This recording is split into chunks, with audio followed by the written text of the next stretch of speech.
Oh man, this video Charlie put out yesterday had me laughing. I didn't see it, but the shit was funny. I don't really watch a lot of people's YouTube anymore, not like I used to, but the shit was just funny. Talking about fucking BlackRock and they own everything. Duh. And then this bitch, they said, they try to go, oh, maybe she's not a bitch. Nah, she's a bitch. This bitch, old State Street, providing all the collateral needed for the DTCC, so these 005 ain't even really gonna fucking matter. Like, they've got ways around everything, dude. This is why everyone trying to track and guess the squeeze every fucking week. Every week it's, oh, it's Moas this week. Oh, it's Moas this week. Oh, it's Moas this week. Every fucking week. There is no tracking it like that. All you can do is recognize certain patterns that are going to be profitable for you. That's all you can do, because this shit is controlled and has been, and I'm fairly certain it has been since January. It has just been on lock. They control where it goes, when it's going there. And there's really no way to know when the big movement's coming. Yeah, you can look at the patterns and hopefully, you know, get a good idea of when a big move is coming. But fuck, I mean, you just saw AMC today. Everyone talking, even Trey, fourth test trend to 48.50. I'm not going to consider this one, but you had it today. Bitch went up to almost 50 and got kicked in the dick straight back down. This goes when they say it goes. And it's not going to go until they are completely ready and safe. Until they are safe. I don't care. You want to get mad at me? Get mad at me. I was all over the whole take down Wall Street, take down the hedge funds, all that shit. But unfortunately, you can't do it in this fashion. Yeah, we got some that lost their money, and that was the last time that that's going to happen. That's the last time that that's going to happen. I ain't going to let that happen again. Someone has stepped in. Someone controls all this shit. Whether you fucking like it or not, it's the way it is. The best thing you can do is track the patterns that will give you the best opportunity to be profitable. And a lot of it comes from the options chain and observing the options chain and seeing the percentage changes on a daily basis in the options chain. Um, like AMC, I mean, I don't have the money to get rich in AMC again anymore. I don't. It's too expensive now. There's no way. Like, when I was invested in it, I had like $500 in contracts and a bunch of shares. Um, and based on that alone, in May into June, where this thing sits at now, I would have needed $5,000 then. If I'd have had $5,000 to put into contract, if I had the same position but $5,000 worth of what I had, I would have been a millionaire. I would have made $1,000,000 on June 2nd. Now, you basically would need probably like 35 to 50 grand in options for another similar move to happen and become a millionaire. Um, which is another reason why I'm all over trying to find these smaller short squeeze plays that are very much like AMC and GME. So that way, you know, either way, even if I only have, $500 again to put into contracts specifically for that play, I'll at least know what I can. That will, if I get a move like AMC or GME in it, um, hopefully that happens soon enough to where I can make a fair substantial amount of money at a minimum. Hopefully be able to day trade as much as I can. Motherfucker, if I could day trade, dude, I dream about it every night. Dude, if I could day trade every day as much as I wanted to, I would make so much money, man. So much fucking money. The downside, the upside, every which fucking way. Every damn day would be a payday for me. Every single day. It's fucking craziness. This market, the patterns are so predictable. The way I've explained, how to hypothetically trade in the best possible manner for short squeeze plays that are happening currently. I mean, it's fucking. It's golden. It really is. But being able to day trade as much as you want every day, I mean, you can fucking just play off of the moves that happen every day. Ugh, God, I would make so much money. But either way, this shit was fucking hilarious. It was just funny. I mean, and that's what it is. And until we get a seat at the table, until retail has an organization, like I said, I was trying to put one together, but it just costs too much money. I don't have the money for it. You got to have a charter, you got to have bylaws, you got to have a board. I need a lawyer and I need a business professional. There's a lot that goes into it. And until we have that organization, I have a name, everything for it. Like, I legitimately was looking this shit up, um, figuring out how much money it would cost me and what all I needed to start an organization, just to have one, just to have a legal seat at all these tables and to be taken seriously. Because until there's a representative for retail in the market, this is going to continue to happen. They're just going to find loopholes or make new partnerships or do what they got to do so that they all get to keep making money. Until retail has a seat at these tables in these rooms and has a voice to go, no, fuck you. No, no, no, no, no. That's not happening. Hell no. And can get on media outlets and say, yeah, look at what these motherfuckers are doing right here in the market, your fair, free market. Look at what they're doing right here. This is what they want to do in order to basically negate this new filing that's supposed to prevent them from doing this. And instead of preventing them specifically, they just create a new partnership with an outside, party that's going to allow them to continue operating in that fashion. Um, it's a fucked situation, man. It'll go when they say it can go. I don't care whether you like it or not. We can't take them down. You can't. You can't, and you need to fucking understand that. What happened with Melvin was a fluke on their end. They couldn't have accounted for this, but they know about us now, and they're literally smacking us around right now. They're making so much money off of us, so much money off of us, and being able to control where this thing goes. They are. You have to trade with them. You have to learn where you can make money when they let you make money. It's just the way it is. It's the way it fucking is. And hopefully these patterns are going to line up that will say, okay, they're getting ready to make a big move here. They're getting ready to let one go. You can see it. I've literally been telling you with BBIG. I've literally been telling you it with fucking BBIG. They fucked me over last week. It will not. They 1250 is the highest they've let it go, but anywhere around 12, they're kicking it down. Anywhere around 12, it's getting kicked down.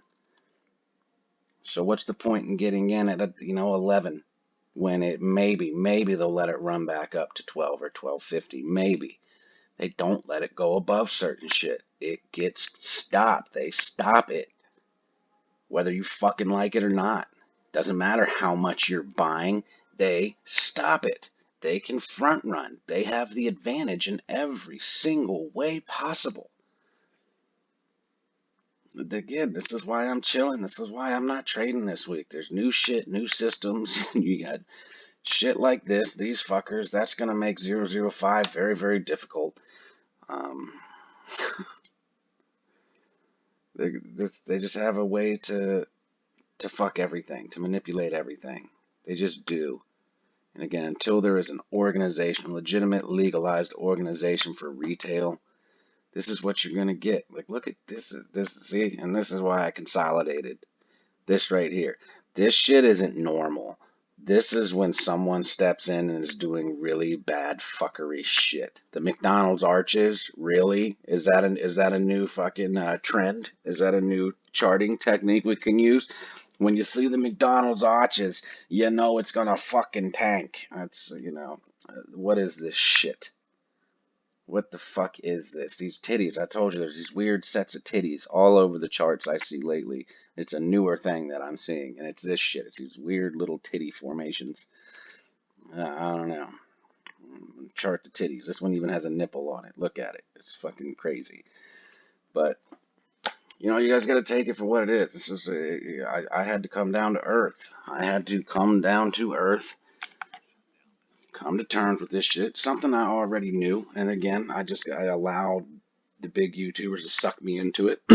And that's the fucked up part. These guys with gigantic followings, the guys that are able to go on to mainstream media sources, they could put together an organization like this. They could put together an organization that we need.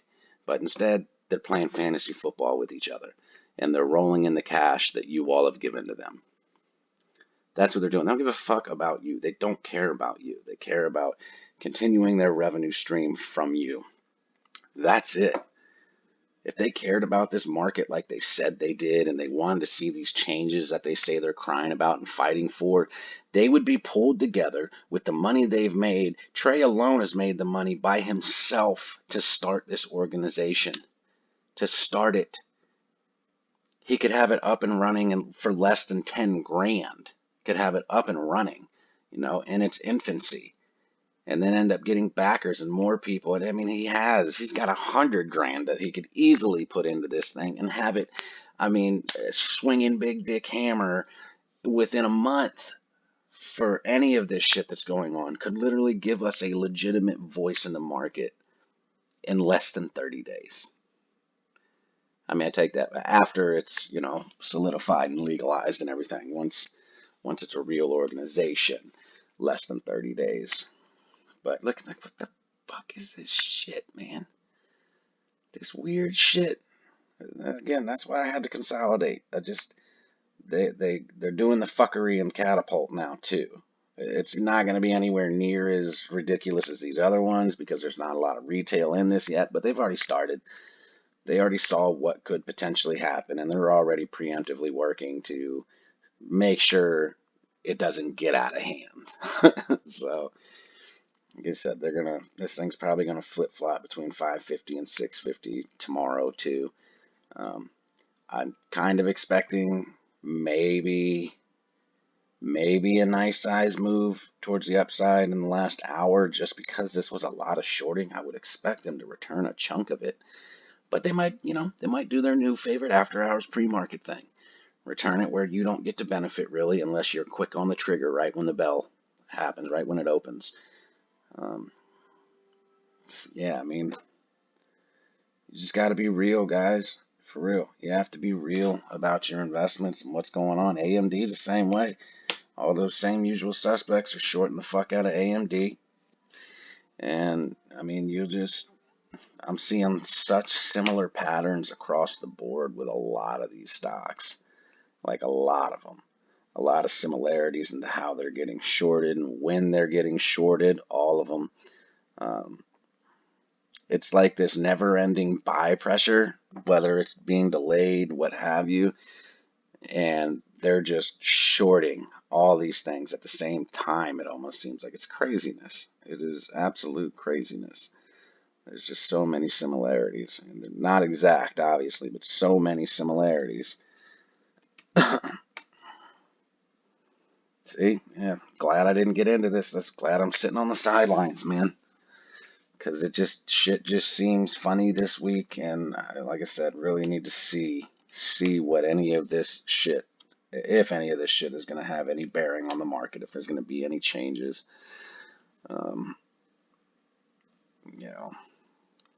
That's all you can really do at this point. That's all you can really do. It's just crazy. That's why I say, if you've got the day trades in you, if you've got the account to day trade all you want, you should be making so much money if you follow me and watch my videos. You should be making so much money at this point. It's not even funny. You literally should be making at least $1,000 a day. At a minimum $500 on a very slow day where maybe you're not able to keep your eyes on the charts for most of the day. But if you're able to day trade freely, you have 25,000 or more in your account, you can day trade freely, you should be making fantastic money if you follow me and have implemented some of the things I've suggested in hypothetical short squeeze play situations. Like, for real.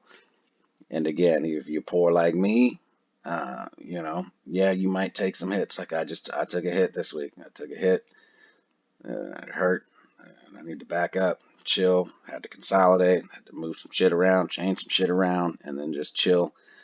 And now I'm going to have to wait. I'm going to have to wait until I have 3-day trades to use in a week again so that I can attack one particular stock that's running well and make some money that day on it. Because that's what you got to do. You got to work harder when you're poor. you know, or catch these. They get hit down low by the end of the day, running down. You get you a couple contracts for open. Um, Hopefully you can do, Monday, Tuesday are usually your best days. So I know it sucks holding contracts through the weekend because you never know what's going to happen, but that's why you just got to take it in chunks. No YOLOing shit or anything like that. Just take your profits in chunks. But that's basically what my methodology is for, for those of us that don't get to day trade freely. You get your trade that counts. Even if you get it in the last minute of the day, it still counts as that day. So you can trade it the very next morning and you don't get tagged with a day trade. So, yeah, there's that. I gotta go study. It's taking a longer break than I intended to. We'll check back in after the market closes. Yeah, see what's going on. I'm out.